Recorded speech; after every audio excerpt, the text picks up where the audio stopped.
নমস্কার। শ্রী রামকৃষ্ণদেব বিভিন্ন রকম সাধনার পর তার মনের গতি সর্বক্ষণে ঊর্ধ্ব দিকে যাচ্ছিল। মনকে সহজ অবস্থায় রাখা কঠিন হয়ে পড়েছিল, কিন্তু তার কাজ তো তখনও শেষ হয়নি। তার কাজ শেষ করতে যে তাকে এখনও অনেক দিন স্বাভাবিক থাকতেই হতো, এবং তার জন্য তাকে কি করা হলো শুনুন সেই কাহিনী। আপনারা শুনছেন প্রণমামী জগৎ জননী থেকে। ঠাকুর শ্রী রামকৃষ্ণদেবের চরণে প্রণাম জানিয়ে শুরু করছি আজকের আলোচনা। শ্রী ঠাকুরের নির্বিকল্প অবস্থায় 6 মাস কাল অবস্থানের পরেই ভাব মুখে মনকে নামিয়ে রাখার জন্য ব্রহ্মশক্তির ইচ্ছায় তার কঠিন পেটের অসুখ হলো। ফলে তার শরীর কঙ্কালসার হয়ে গিয়েছিল। বাবার শীর্ণ শরীর দেখে মথুরবাবু বিশেষ শঙ্কিত হয়ে পড়লেন। সামনে বর্ষাকাল, বর্ষার গঙ্গা জলে তার পেটের অসুখ আরও বাড়তে পারে ভেবে বাবাকে কিছুদিনের জন্য কামারপুকুরে পাঠানোই ঠিক করলেন মথুরবাবু। কামারপুকুরে শিবের সংসার জেনে জগদম্বা দাসী নিজের হাতে সব জিনিসপত্র গুছিয়ে দিলেন, প্রদীপের সলতেটি পর্যন্ত। শ্রী রামকৃষ্ণদেব কামারপুকুরে গেলেন। সঙ্গে হৃদয় ও ভৈরবী ব্রাহ্মণী। প্রায় 7 বৎসর পরে শ্রী ঠাকুরকে পেয়ে আত্মীয় স্বজন ও গ্রামবাসীদের প্রাণে আনন্দের সীমা নেই। জয়রামবাটিতেও লোক পাঠানো হলো নববধূকে আনবার জন্য।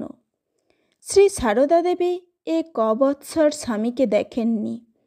তার 7 বৎসর বয়সে দিরাগমনের সময় শ্রী ঠাকুর যে জয়রামবাটি গিয়েছিলেন, তার অস্ফুট স্মৃতির মধ্যে এইটুকু মাত্র তার মনে আছে যে তিনি ঘরের এক কোণে লুকিয়েছিলেন।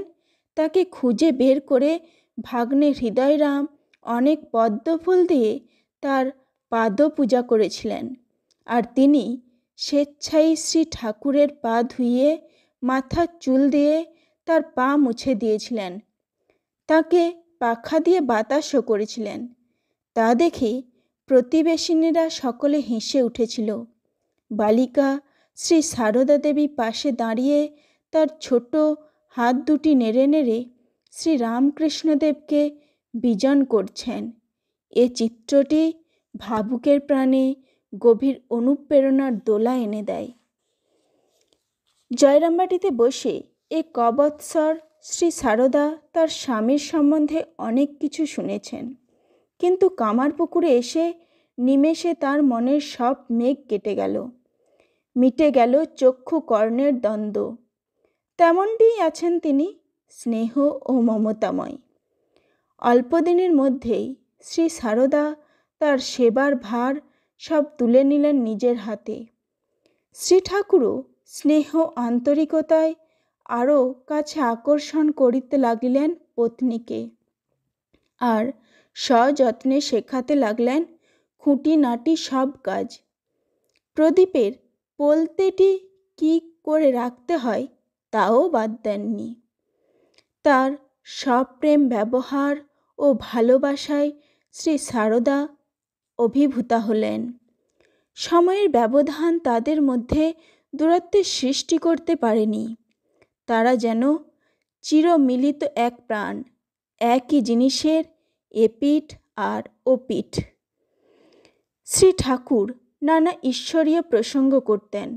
শ্রী সারদা দেবী তন্ময় হয়ে শুনতেন। শ্রী ঠাকুরের ভাবাবেশ হতো, তিনি অবাক হয়ে দেখতেন। তাদের এই ঘনিষ্ঠতা ভৈরবী ব্রাহ্মণী ভালো চোখে দেখতেন না।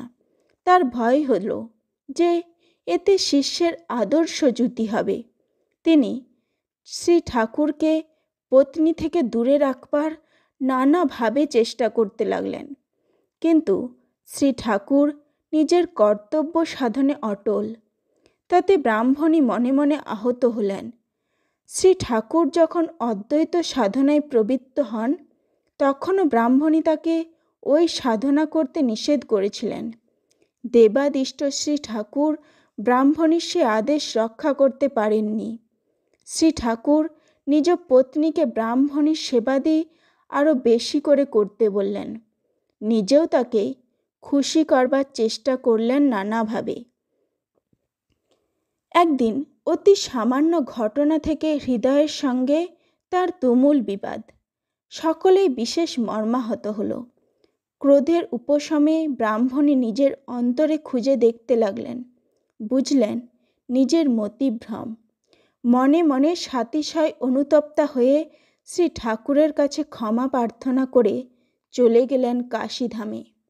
ব্রাহ্মণী প্রথম শ্রী রামকৃষ্ণদেবের ভিতর ঐশী শক্তির বিকাশ দেখে তাকে অবতার বলে ঘোষণা করলেন এবং পরে দীর্ঘ কয়েক বৎসর তার সঙ্গে ছিলেন।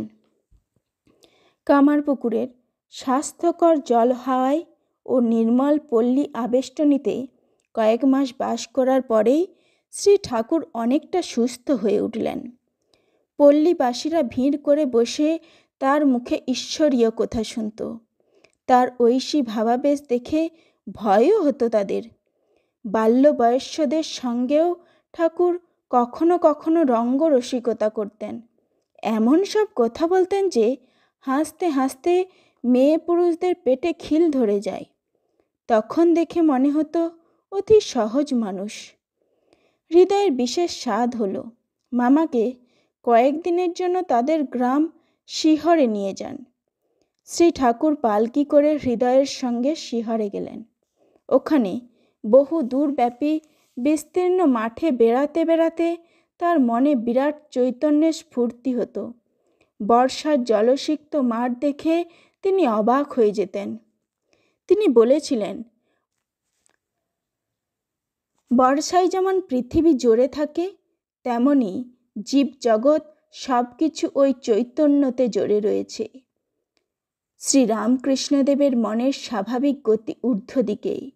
সেজন্য এটা খাবো ওটা খাবো এইভাবে 5 রকম ভুলিয়ে ভালিয়ে মনকে তিনি নামিয়ে রাখতেন সহজ অবস্থাতে।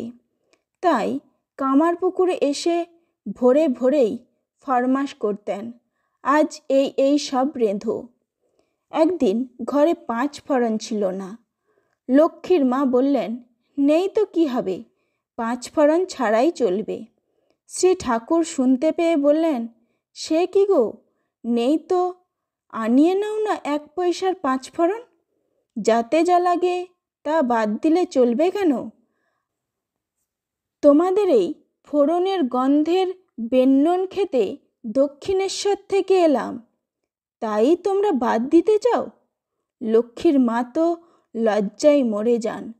তাড়াতাড়ি 5 ফোড়ন আনিয়ে নিলেন। প্রায় 7 মাস নানাভাবে কামারপুকুরে অতিবাহিত করে শ্রী ঠাকুর ফিরে এলেন দক্ষিণেশ্বরে।